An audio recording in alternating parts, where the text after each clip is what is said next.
Okay, welcome back to my Let's Play of Disco Elysium on the PC. I haven't played this game in a few days, so let's recap. Right, so last time we were going sort of back and forth with the Hardy Boys and this girl. They said she was raped by the guy that they hanged. We went to talk to her. She said, nope. We partied sometimes. We liked each other. He didn't rape me. Go back to them. They said, we got him on tape saying that he's going to rape this chick specifically. Listen to the tape. It's what it sounds like. We go to her. She says, no, that's just stuff. Shit he said. He just says shit. He said shit. He didn't rape her. Now we're going back to them and saying, well, this doesn't mean anything. Because she says all nonsense. But the thing is, you got this guy who's already on thin ice with these union guys. They already don't like him. And he makes comments about raping a chick. Whether or not he actually did it doesn't really matter if they believed that he intended to do it. They're still somewhat justified in their actions if they fully believe that he was going to do it. Now, there might be more to the story, but this isn't like a bombshell piece of evidence or anything that I'm about to drop on them. She didn't mean it, guys. I don't know. We'll see what he has to say about it. It's you again. What is it? So I talked to Claude about the tape. And? Nothing. She stands by what she said. That fucking fucker. He stares at his beer for 2 seconds, intently, then turns to you.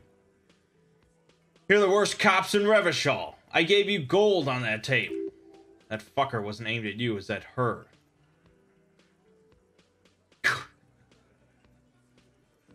Oh, God.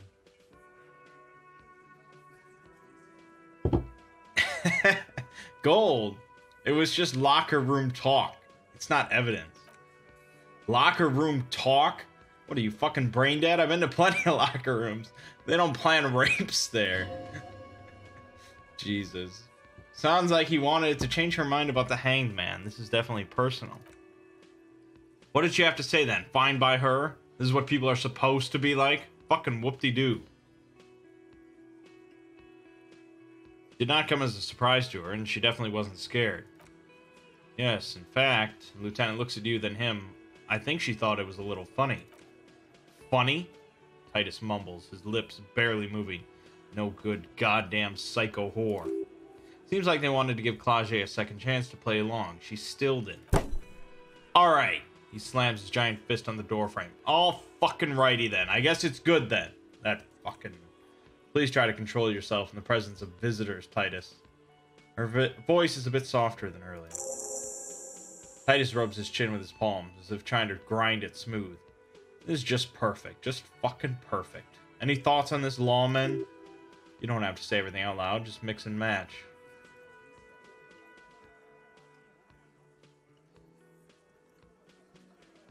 I think this is personal for you. I think you had feelings for her. Glenn explodes with indignation. Everyone's got feelings for each other. Where are you going with this? It's alright, Glenn. He rubs his temple. I thought anyone would come around if they heard that shit. Apparently I was wrong. Yeah, that was fucked up. He smiles sympathetically. He wanted her to see the man for what he was. Now that you know, you might want to lay off this topic, or else you might antagonize him. He just got too worked up. Big man lost his shit. He shakes his head. It's cool now.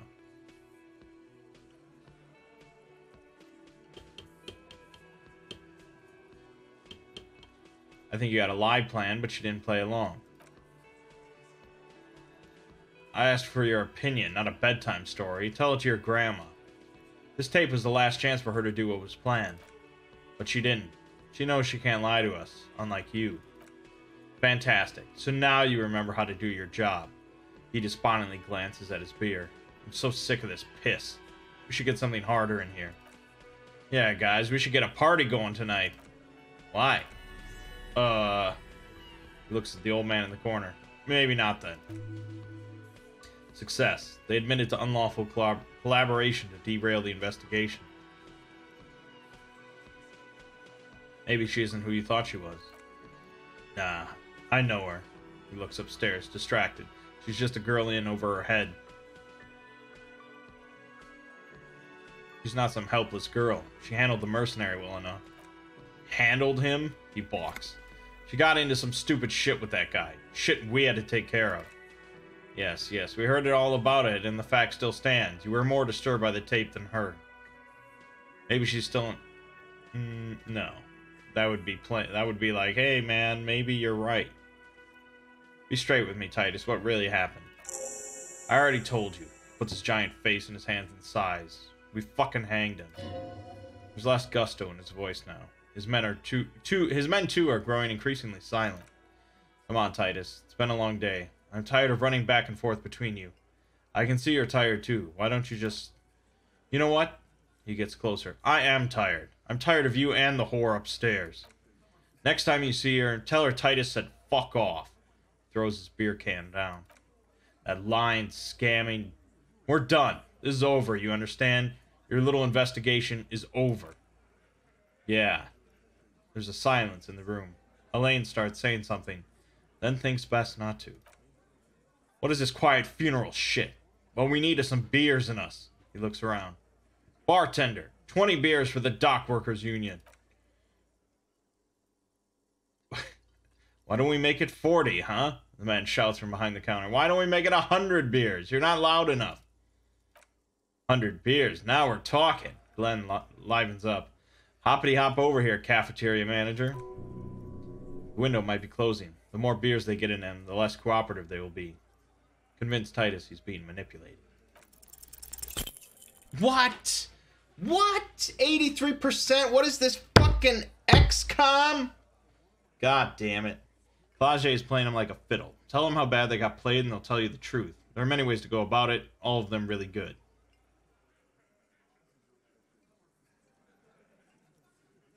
Kim, I'm gonna need your gun again.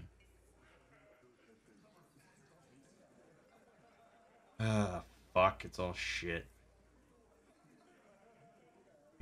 I could tell a little story about Kim. What fucking story?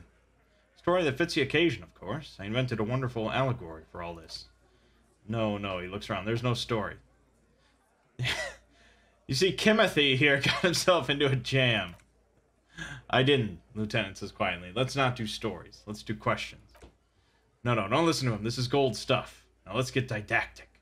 Kimmo got to thinking he could trust this bad chick, because she was hot. So he asked her to lie for him. She promised she would, then ratted him out. Almost cost him his job. You got played, huh? Titus glances at the lieutenant. Good, you got his attention. Now reward it with a metaphor. Like a damn deck of cards. Yes, like a deck of cards. He turns to Titus. The point is, this allegorical Kim should have just told the truth. You need to man up and take charge, little guy. Shit's gotta be equal in a couple. Listen to your buddy Titus here. He points to himself. Nothing like this would ever happen to a Hardy boy. Thank you, I'll try, he says dryly. Please understand that Kim in this story was an allegory for you. You shouldn't try to hide the truth. Sure, Bino Claude, allegory. Titus looks at him with a sympathetic smile. You didn't get played, Titus did. I'm gonna do you a solid and change the subject, okay? This man would rather live in a fantasy world where he isn't a complete loser. You need to be more forceful the next time. Fuck, if I hadn't pushed him on the tape, we would have had this.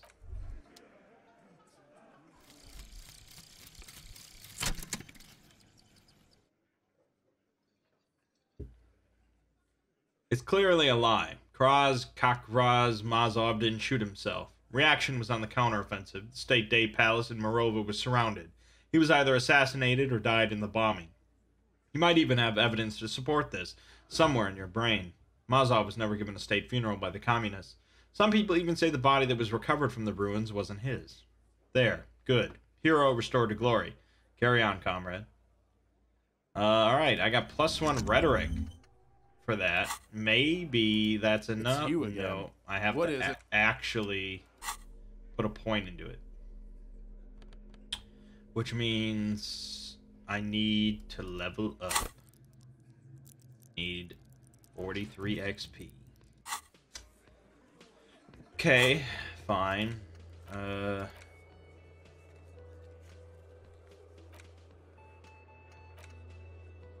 Fuel oil. Oh, the corpse. Oh, and Manana. Let's go talk to Manana.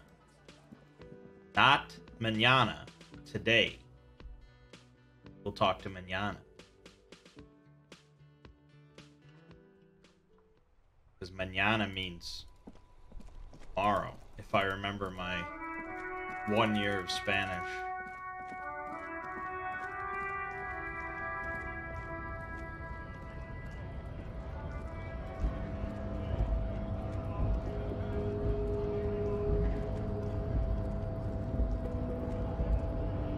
So, how'd you like our harbor? You've been in there. You've been in there, he means. Talk to the boss man, too, probably. Labor Utopia. Put a rest area on the path leading across open plains, he notes solemnly, then turns to you, a wide smile adorning his face. Right, you talk to the boss eye to eye, like men of the plain. If you have any more questions, I'm set to talk. Everard said you have a key to a door. A key, huh? He runs his fingers through his mustache. What door is this key supposed to open? Said it belonged to a weasel. Oh, say no more. I got you. He taps the side of his nose with a little wink. I got that key right here. And let me tell you, it's mighty good of you to help us out during the strike. Working class solidarity, as they say.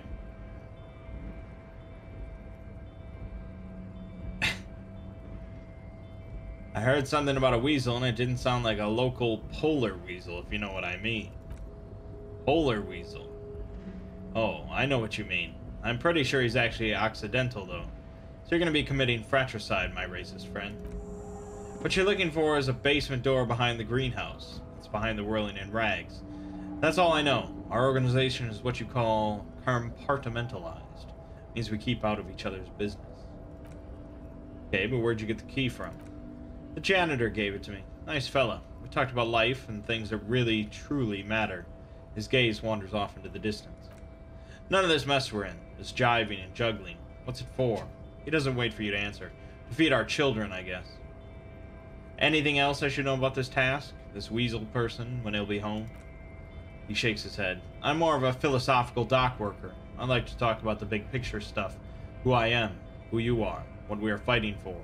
The man takes a big sip from his flask. He means he's not going to tell you because he doesn't know. But he will shoot mouth with you now that you're working for Everard. Who he is and what they're fighting for. That is interesting. Actually, do you know anything about the Hardy Boys? Los Hardys, he smiles. They're an independent militant group. A bit too high-strung, but it comes with a responsibility. They're sort of like you. Preserve the rule of law and all that. Except it's Everard's law. He takes a swig from his flask. But really, they're just like you. Why are you striking? We're negotiating our share. Your share? Aye. He seems pleased with himself. So not wages or pensions or... This stuff, they already covered. Shouldn't you be grateful then? It's a lot more than most people here have. Never grateful. Were we ever grateful, we'd have nothing. You fight for every piece. How large a share would you like? All of it. However, right now we want all the harbor workers to be on the company's board so they could take part in the decision-making process. This seditious talk sounds like communism. Just so we're on the same page, communism is basically wanting to kill the rich people or deporting them to a labor camp in Southeast Grod. But don't say that out loud if you're a communist. Are you a communist? No. He pauses to think for a moment. I don't think I'm a communist. Seeing something of value and saying I want it all to myself is a much older and simpler notion. No science to it at all. Even a weak child can think it. The only things holding someone back are I can't and I shouldn't. But the stuff you do aligns admirably well with the world republic. Why not call yourself a communist? I have nothing against communists. They are honorable boyaderos. takes a swig from his flask, and they have good analysis. But my own code serves me well. If my code starts failing, a code can fail a man as well as a man can fail a code, then I will have to submit to a new one, which may well be communism. Sounds like you're a communist who thinks he isn't doing enough to call himself one.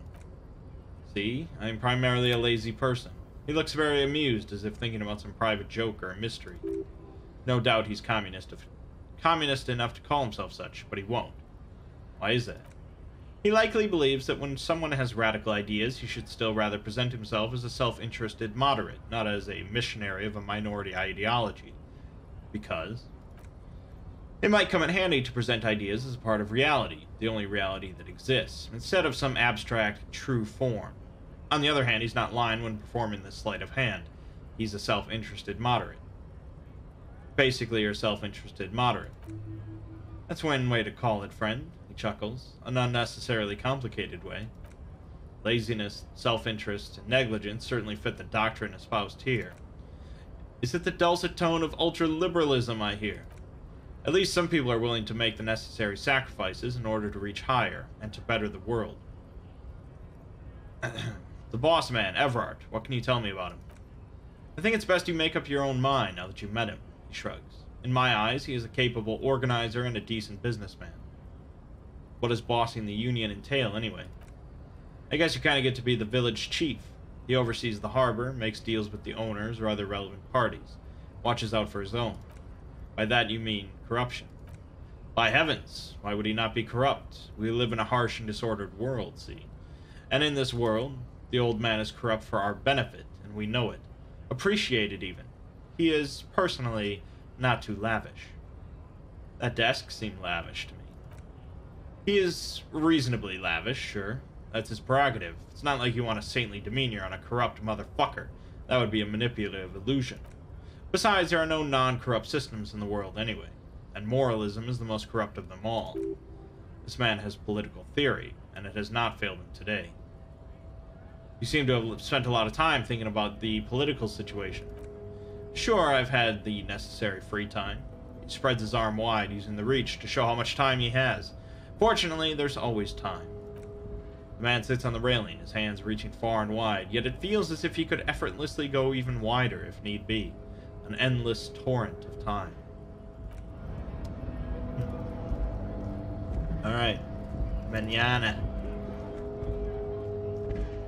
And now we're gonna go pop open this key thing, this door. The greenhouse behind the hanged man. Not the whirling in rags. Near the hanged man. But is the greenhouse... Where's... Is it this door? This was the door to Kuno's shack, right? Yeah, it's not this one.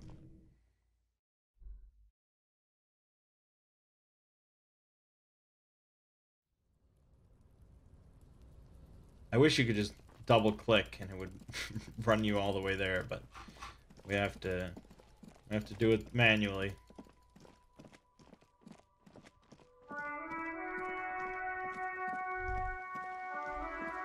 Hold up. The book appears to be erotica, but without actual erotica. Okay.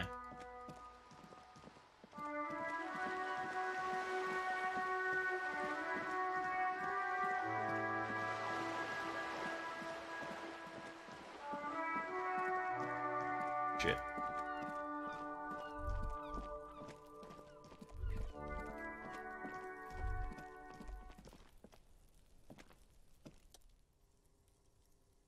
This must be it. The basement door is weather-worn. The copper nails holding the upholstery in place have turned green from sea air, and there's a knocker shaped like a lion's head. Press your ear against the door. The leather upholstery is worn and rough against your jaw. You don't hear any movement. In fact, it's oddly silent in the yard around you. No birds chirp. Carefully knock. You knock silently. The upholstery muffles the sound. No response comes from the apartment. I guess no one is in. Lieutenant looks uncomfortable. Lieutenant, what is your opinion of this task we're undertaking? Let's be honest, this isn't what I joined the RCM for. But every day tells you something new about yourself, Lieutenant replies, still inspecting the padded door. Apparently working with the local union boss to get info on an investigation is not something I'm squeamish about. So you don't mind if I unlock the door. I mind that a local thug is using the RCM for his busy work, but if this gets us to the bottom of this hanging, then I'm willing to look over it. On the other hand, he looks at the surrounding windows uncomfortably. We could just tell Everard we open the door and leave. No one seems to be tailing us to see if we actually did it. Lie to Everard? That's also an option. Yes, presenting a fabrication is known to get results here and there. He crosses his arms. You took this task. You make the call. Ooh. Ooh. Ooh. I mean, let's be honest. He probably is going to know that we didn't do it.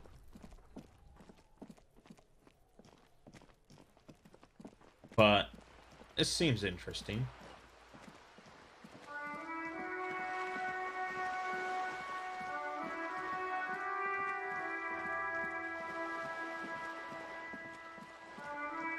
I mean, we're the fucking law. We will not be pushed around. No demands will be made of the law.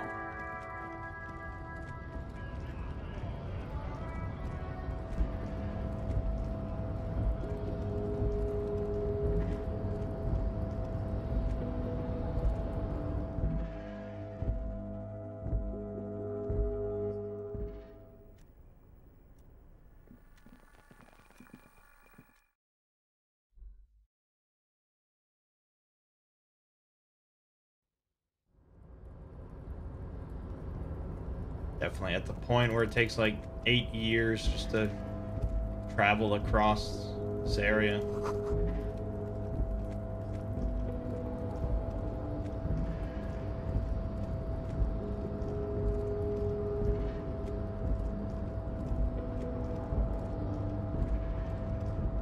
Why is his office all the way over here?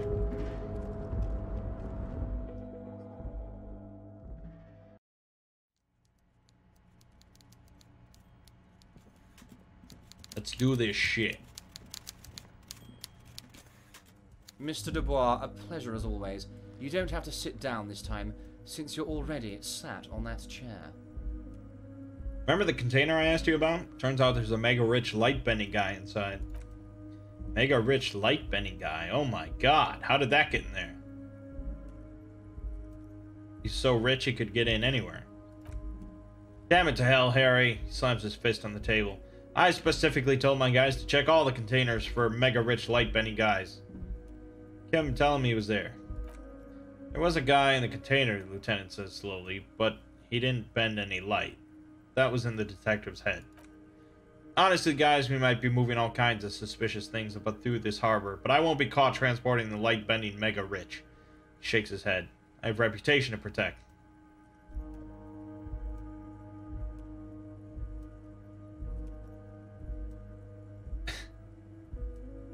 Yes, the transportation of the mega rich should be more tightly regulated. Didn't seem like he was safe.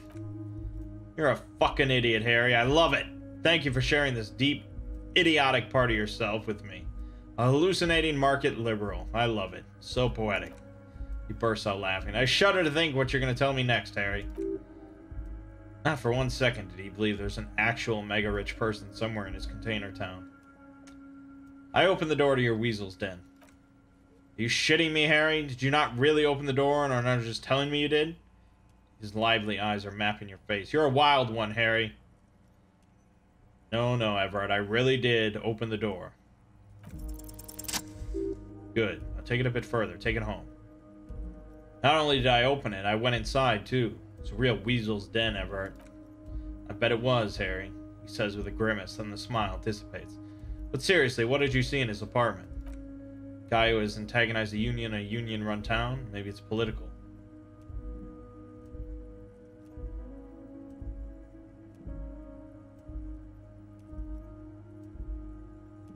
Saw a lot of anti-socialist, anti-union stuff. Pamphlets saying get the unions in check. That's exactly what I thought, Harry. He slams his fist on the table. What a weasel. And for the record, I was only curious, not testing you. He was testing you. You succeeded. Thank you, Harry. You have shown me that the Debardeurs Union and the Citizens Militia can indeed work together. He nods solemnly. Now let's cut down to brass tacks. Time for men like me and you to figure out who's killed who and why. He nods. Real police work is going to start happening now. I promise you, Harry, this is going to be good. I've heard about a connection between the lynching and the strike. I'd like to hear what you know about it. By now, I'm sure you've figured out who the dead man was working for. The bad guys. Wild Pines. Sent to scare us. Another violent measure of the top hats against us flat caps. I'm listening.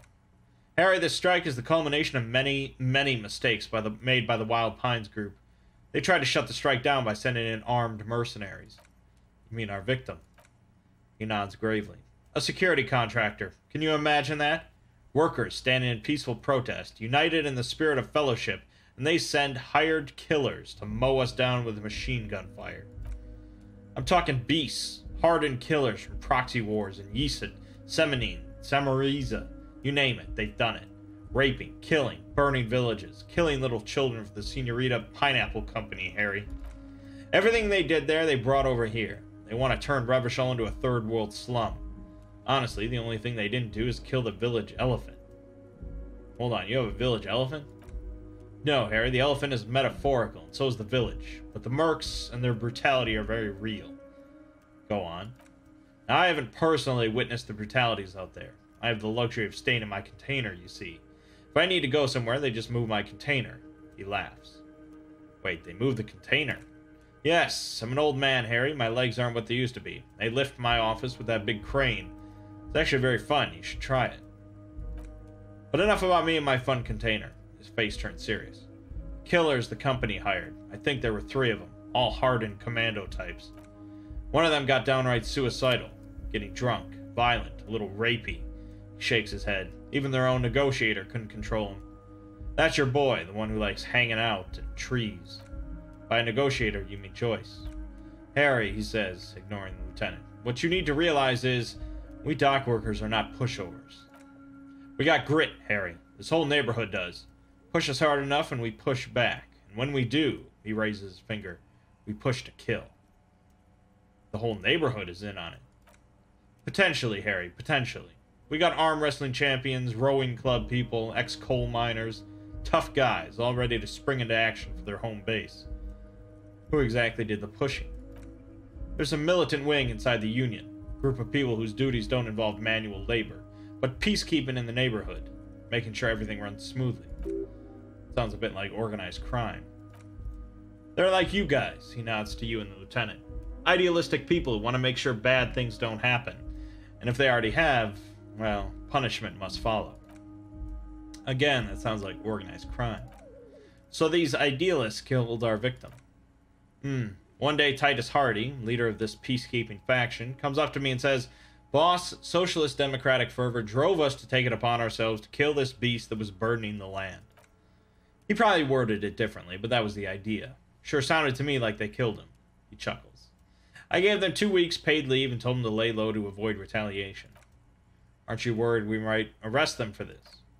Oh, I'm not at all worried about that. These are not the kind of men who will get arrested. They're Martinez boys, tough and gritty. I'd like to see the man who takes them in, he chuckles. Besides, I sent my lawyer girl to look after them. If he's just boasting, then it sure doesn't feel like that to you. He's not worried. Places a lot of faith in that lawyer girl. Perhaps it's a tactical error. Anyway.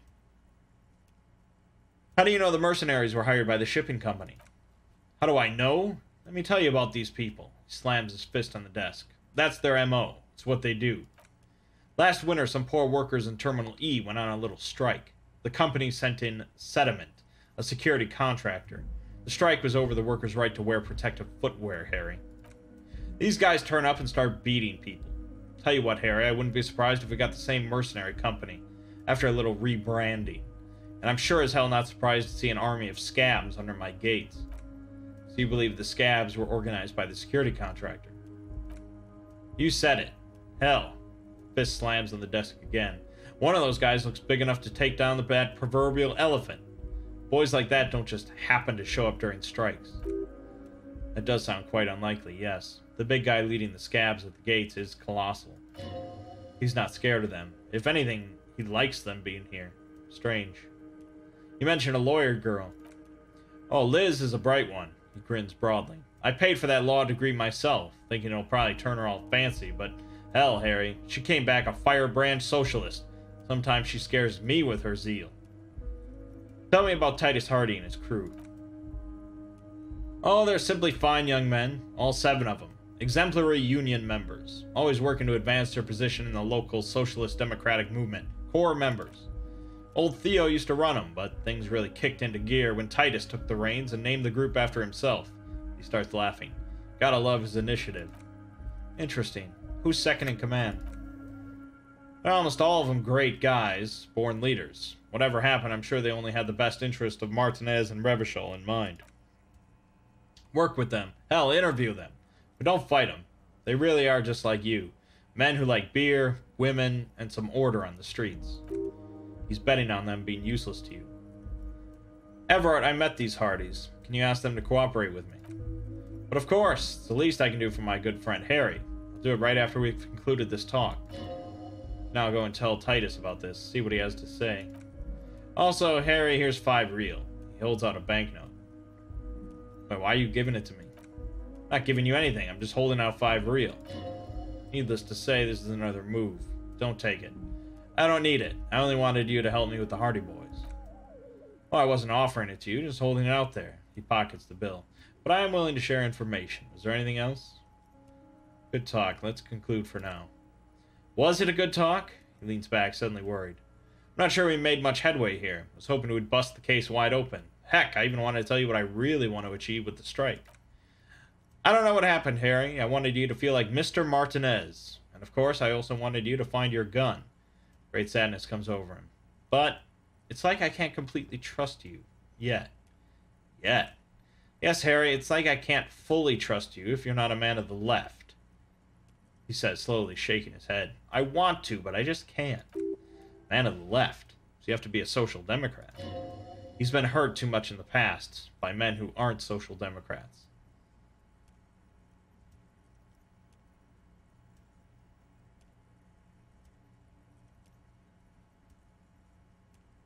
What's that supposed to mean? I'm more left than you are. You're saying it, but I don't believe you. You know how it is. Company snitches, agent provocateurs everywhere. I'm barricaded in this fortress of mine, and I need to get a message out. Will you help me? What would this entail? Once again, I require nothing unethical or illegal of you. You just need to get 2 little signatures on this piece of paper. He pulls out an envelope, and then mail it to my accountant in La Delta. Kim, what do you think of this? It depends. I don't think what we just got from Mr. Clare was very useful. He studies Everett. But he thinks it's your call. As I said, it weighs on me heavily. He bows his head in shame, then looks up and smiles. But once we get really talking, well, I'm going to hand you the keys to Martinez, and maybe even help you figure out who's behind this killing. He's saying as little as possible, as vaguely as he can, deliberately omitting things. What are the signatures for? Glad you asked, Harry. The Union is going to build a modern youth center in Martinez. He grins broadly. It will be righteous. We're going to get those teenagers off drugs and on roller skates. There's a nameless little street on the coast with some old houses around it. Most people have already signed. I just need 2 more signatures to get this mission off the ground, Harry. Where is this place exactly? On the coast, Harry, across the canal. There's a cul-de-sac there. A little village, they're calling it.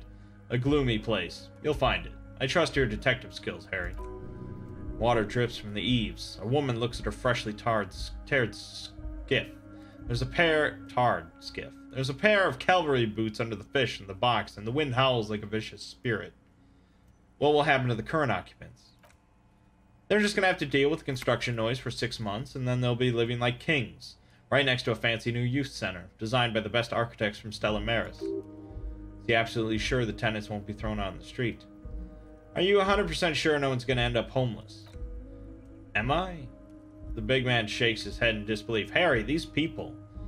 Martinez is the most important thing in my life. I would never let anything bad happen to them. We're going to build a youth center there. The value of their properties goes up and kids have a place to play in. I'm looking out for these people, not pulling the rug from under them, Harry. I'm looking out for all of Martinez, not just the harbor. He means it. Oh. Fine. If I happen to be there, I can ask him. You bring joy to my heart, Harry. Such a pleasure to be working with you. Here. He hands you an open white envelope. You need to get signatures from Isabel Sadie and Lillian Carter. The cul-de-sac is right past the pawn shop and across the canal. I heard there was some trouble with the water lock, but it should be fixed now. Once you have the signatures, mail this to 13022 La Roca in La Delta. Then I'll know you're a solid socialist. He runs his fingers through his thin hair. Okay. We're going to put a point into rhetoric. And now we're going to go talk to Titus again. I mean, I wonder if that's the only way to get the canal path fixed. That would be kind of ridiculous if that was true.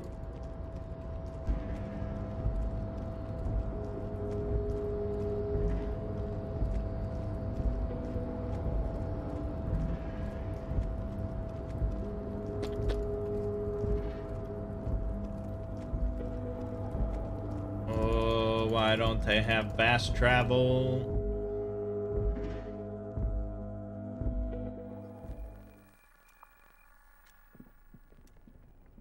But since that's fixed, we now have a whole nother section to run around in. Gonna be another like 8 videos out of that.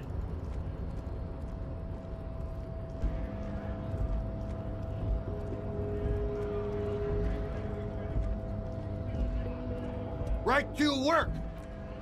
Okay, I thought, never mind. And we could go talk to the Wild Pines lady again at some point.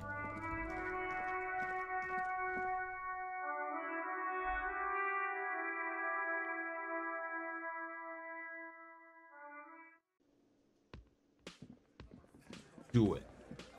It's you again. What is it? 97%. If I fail this... Alright. Convince Titus he's being manipulated. Bad idea. Bringing her up will do no good. You should know by now. Titus will never falter. One of his boys will. Just remember, it's about more than Clage. It's about these men and Martinez. Their district. Their responsibility. Outside, under the rising sun. Tattered and in ruins. The window of the cafeteria aglow with their morning light. That's it then. Case closed. We're going home, Kim. Huh? Lieutenant raises his brow. We'll get it. Go on. Write it down, Kim. And Martinez, they just kill you because they don't like you. Got it. Takes out his notebook. Kill you because they don't like you. All because... Okay. It's about these men and Martinez, their district, their responsibility. Because you're a foreigner. Goddamn right. Don't come around if you're not from around. Fuck you, I'm not from around. That's not why we... There we go. He jots down a note. Don't come to the wild north if you're not white enough.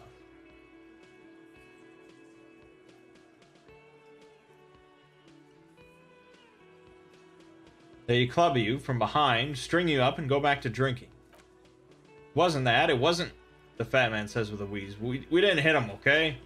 That's it. That's a weak one. You flushed him out. Now go in for the... Officer, you will be next if you don't shut up. The old man reaches for his belt, but his voice is strangely calm. He's onto you. He knows what you're trying to do. Look at Kim first.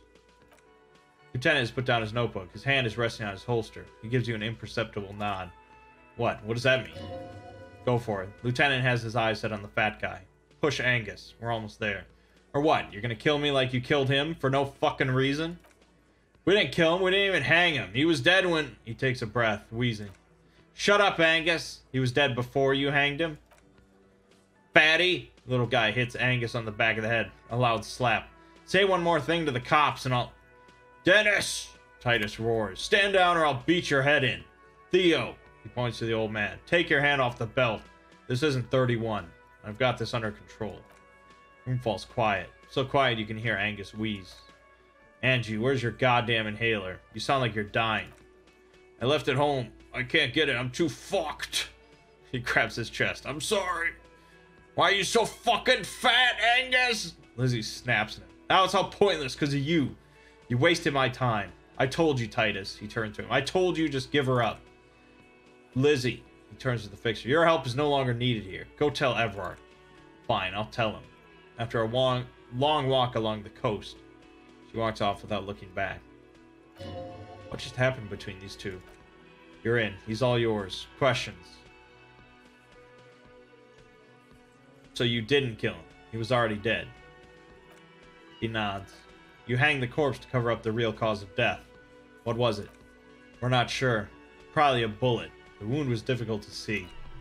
There was a wound. You should try looking for it one more time before you send the body away. Why? Because the girls asked us to. They were in some shit. Girls, plural. There's another girl. 2 of them. Take note of this. They'll probably say more about her later. Did she kill him? Cop, I have no idea. The girl says she didn't. He doesn't think she did. Or at least he hopes she didn't. What happened Sunday night? Clage came down. Points to the stairs. She seemed really out of it. Drugged up. Even more than usual. Bug-eyed and gurning, you know? Not in a fun way. Looked like she'd redosed after something went down. I've seen that look before. She was scared. I knew someone had died. How did you know? I've done this job for 10 years. I've seen it before. It's the politician in the motel room with the dead hooker scenario. Only in reverse. Good analogy, boss. Rat-faced man snickers. You don't get to talk yet, Shanky. He points at him. You're still on the bench. You keep taking it easy too, Angus. He turns back to you. What happened then? We went upstairs. Sure as day the merc was dead. There was a bullet hole through the window. Fucking... He scratches his chin. Dirty sheets and bottles everywhere. It means they'd been fucking. Tibbs patched the window. And the corpse we hanged. Who's Tibbs? The 8th Hardy? Nah, he's my brother. He's in the window replacement business. Tibbs. That's short for Tiberius. Yeah, he nods. Good man. Bet their father's named Atticus Hardy. Lucretia Hardy would be their sister. Anyway. If Clage didn't kill him, why the cover-up? You may have noticed our girl's in some shit of her own. I didn't notice anything. What kind of shit are we talking about? The cats show up on police radar kind. There are people after her, from the old world, where she came from. These people, who are they? They're powerful. He looks out the window. Connected to the moral intern. She's clearly afraid for her life. Says if she showed up in your system, she'd be ghosted anyway. That's all he knows. That's all she's told him. Why would you help someone like that? By taking on a murder? Why would I? He shrugs. I guess we abide all sorts of runaways and losers here. It's a Martinez thing. So who killed the merc then? Any leads? Not yet. Just some ideas. She says the shot came from outside, behind the window somewhere. So that's a clue. What are you thinking? I'm thinking someone's past caught up with them. Either hers or his. Hers, you mean? I mean the people after Clage. Maybe the shot missed. Maybe it was meant for her. I like that. The young guy nods. Been thinking the same thing myself. And you had ideas about his past, too. I do. One of those mercenary buddies of his could have done it. They got guns, training, years of bad blood, probably. Or it could have been someone else from Krenel. He pauses to think. Tell you what I'd do. Check out the coast for vantage points. Maybe consult with a ballistics buddy of mine. That's what I'd do. If I wasn't too busy doing this clown dance with you. He's calm now. Threw all that turmoil away and became himself again. These theories, not bad. Don't buy either one, but still. This guy's not as dumb as he looks. Whose idea was it to hang him anyway? Hers? In a manner of speaking. Remember the 2 girls? He may be talking about the other one. Earlier you said the girls asked for your help. Was this the other girl? That's right. He blinks. It was her idea to hang him. I liked it, for political reasons. It sent a good message. It's her, isn't it? The drug trafficker. The missing 8th Hardy. Big guy steps toward you. Fella, you think too much. Ease off, alright? You're gonna hurt your head. A little too far there, but you're definitely right. That woman is just affiliated with the Hardy boys. You don't know her anyway. You know it's okay for there to be a Hardy girl, Titus. His face says like concrete. He shakes his head solemnly. Or Hardy boys, and that's it. Sure, but can you tell me anything about this affiliate? Name? Current location? Nope, he says. You're not getting to her. It's Clage you want to talk to. Sorry I made you guys fight. Me too. Kim, we did it. Lieutenant gives a smile only you can see. Thank you for this, Titus. I'll go talk to her for the last time. You do that. He grabs his beer and swirls it in his hand, then thinks of something. Hey, cop, before you go. Suddenly, the wind picks up outside. You hear it rattling the large windows in their frames. It carries newspapers, circles the whirling rags in a warm column. He looks up. Clage came to Martinez to hide. Many of us did. This is where you wash up when there's nowhere left to go. The Union takes you in. Now, she's refused that protection, but still, after all this headache. But you would still prefer if we didn't take her away. That's right. If we didn't take care of the people who end up here, this place would just be a couple of ruins and some cargo containers. We'll take that into account. Lieutenant slides his notebook into his coat pocket. He turns to leave. Alright. The plot thickens. Clage is more important than I thought. Potentially. If the shot was meant for her. My logical brain says no. But who's to say for sure? We're definitely getting somewhere.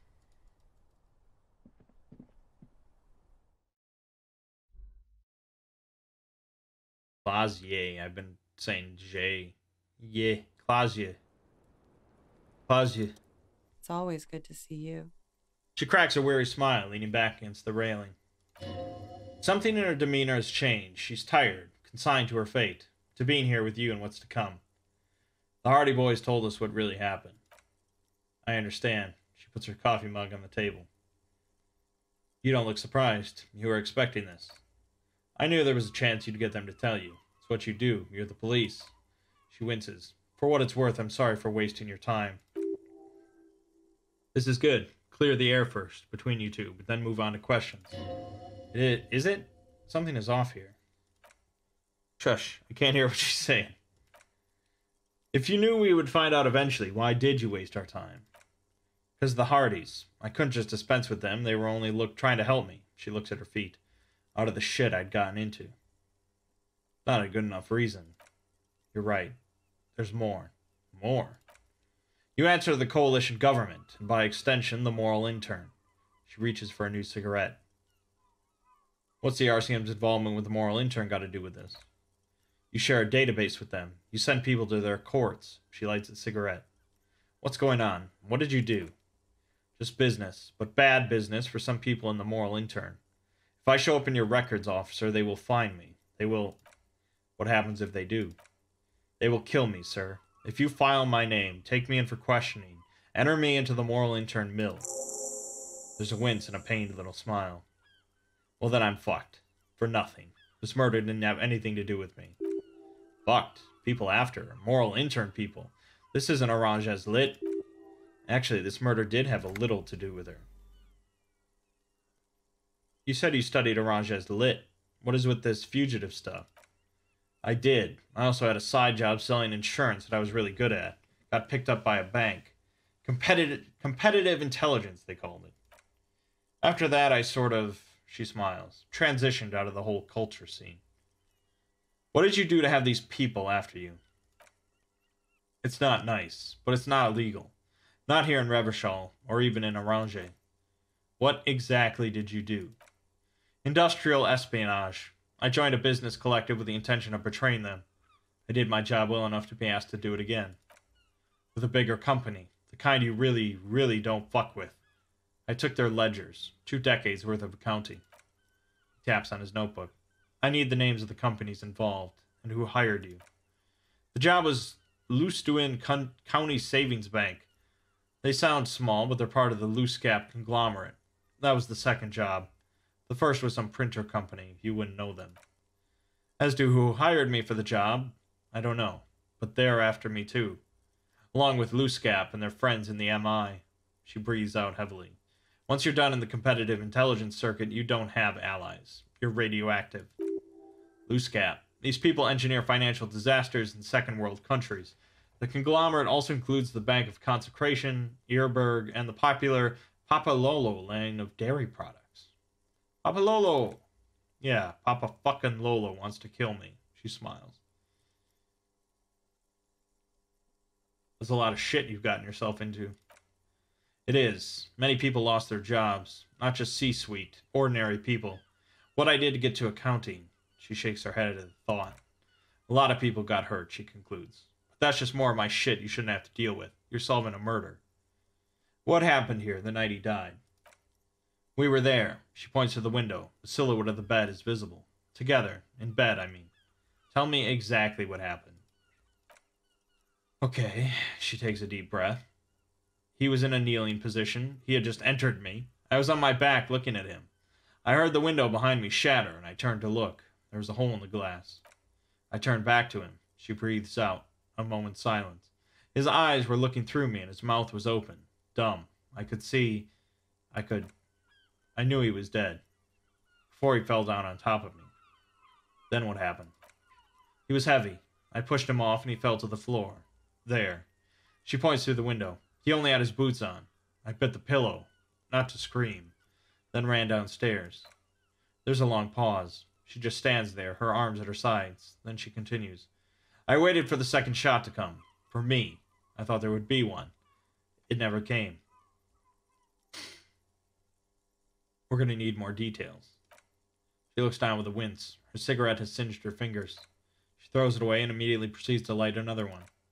What time was this? When did it happen? It would help us if you could be as precise as possible. 11:30 to 12:15. I don't know the exact time. Around midnight. That's okay, he makes a note. Were you inebriated? Not as much as usual. He'd done a line, plus other things. I was drinking. This doesn't fit with the testimony of Titus Hardy. He said she was higher than usual. Titus said you looked pretty high. Oh yeah, she tilts her head. I did one of his lines, just to clear my head. Good thinking. Clear your head. You should clear your head. Get into his mindset. Did you hear or see the shooter in the course of this? No. What did you do then? Nothing. I was trapped. I was stuck in my room, downstairs. I got some clothes on and crawled back up, drew the blinds. Blood was coming from his mouth. Not a lot, just a little. He was still on the floor, slouched. I couldn't be there with him anymore, so I ran down and out of my room. Into the hallway, down the stairs. I knew there would be people there. What happened after you ran downstairs? Sylvie was tending the bar. She looks down. A lot of people were there. The Hardys were at the table in front of the stage. I think the union box was full. Ruby was there too. They were having such a good time. She pauses. I sat down and they all welcomed me. I didn't even have to say anything. Ruby knew something was wrong. Before we continue, who's Ruby? Ruby, you know, the leader. Leader of what? The Hardy Boys. She says as if it's self-evident. I thought Hardy was the leader of the Hardy Boys. Well, nominally, yes. Ruby's the one they go to when things happen, like things they need taken care of. She's the organizer. Would you say she is the 8th Hardy Boy? Why not? Does she also party with Ruby, however? Did you party with Ruby too? No. She smiles nervously. The beads of her teeth shine. Still, there is something there. She won't tell you now. Okay, let's go on. What then? Well, Ruby said let's talk upstairs. I showed her the room. I've known these people since December. They know my situation, that I can't leave a paper trail. Ruby was the first one I told. She said she'd take care of this. It's what she does, you know.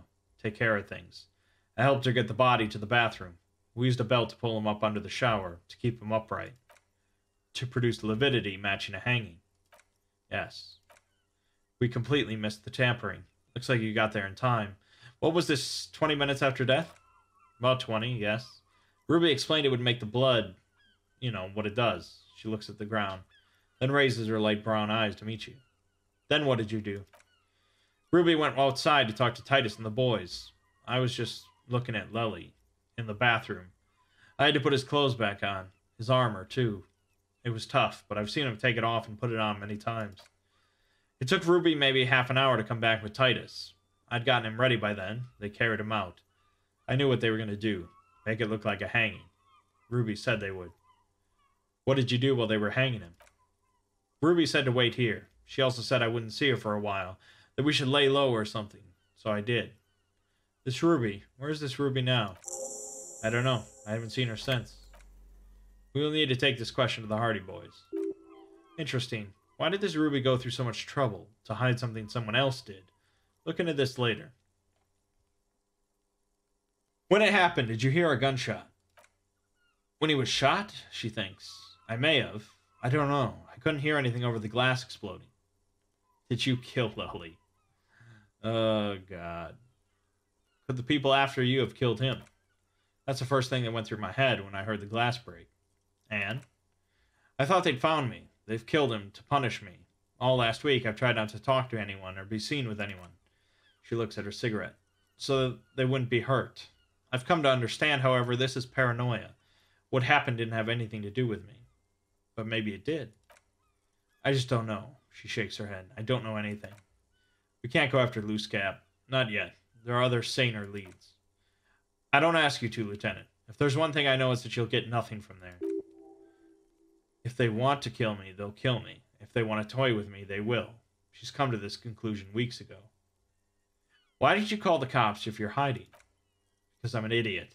The answer comes fast. Idiot. She's nothing of the sort. So you would have us believe, but you're not. You have to understand, the people around here, no one was making the call, and he kept rotting, and then they picked his clothes off, and that little fucker threw stones at him.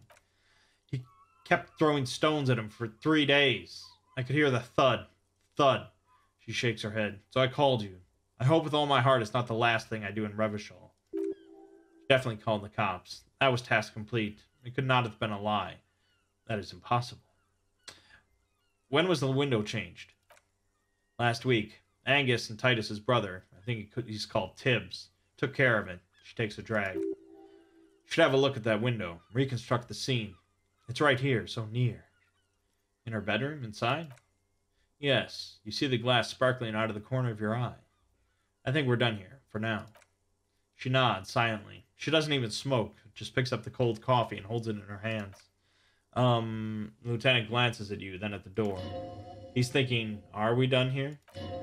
Or maybe you should take her to the station, for safekeeping. She lied to you, and she's a flight risk.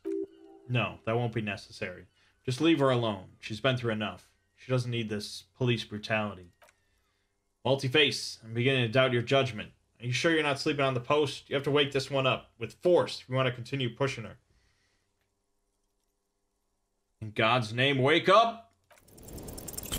Oh, but we are awake, sire. She has been forthcoming, with sordid details women usually conceal, most shocking details of the sexual kind. We are a bulwark, unbreached. Get a hold of yourself just once, will you? And try and look past the sexually lax morals and do some police work. So you say, but give us one example of deceit. Just one example. Just a proposition. Could the lurid explicitness conceal something less sensational but more illegal? Who is this personhood picking these seditious options? Can't you see the detective grows weary of your malcontent? Stop staring at her eyes and say something pertinent to the case. This is making you look like an amateur. It looks like this one's not waking up. You'll have to do it without pushing her further, at least for now. Okay. I need drama or volition to get somewhere further with this. As you look back, you think, so love did do him in after all. I was right. If it weren't for her, he would not have been there. The shot would not have connected with the soft plate. Looks like love did him in after all. She's silent, holding on to her coffee mug. No vapor rises from it. It's cold. Remember this silence. The lady is dangerous. People suffer around her. Say nothing. Let her answer. Yeah, she finally breaks the silence. I'd like to think he didn't love me. Or that it was chemically induced and not real. Why? Easier that way. She takes a sip. Was it? Real? I don't know. She looks down at the yard, then back into her coffee. Alright. Plenty of talking. This case is being cracked wide open. Very interesting stuff. My name is Mangg. Game you're watching has been Disco Elysium. And I'll see you fine folks in the next part.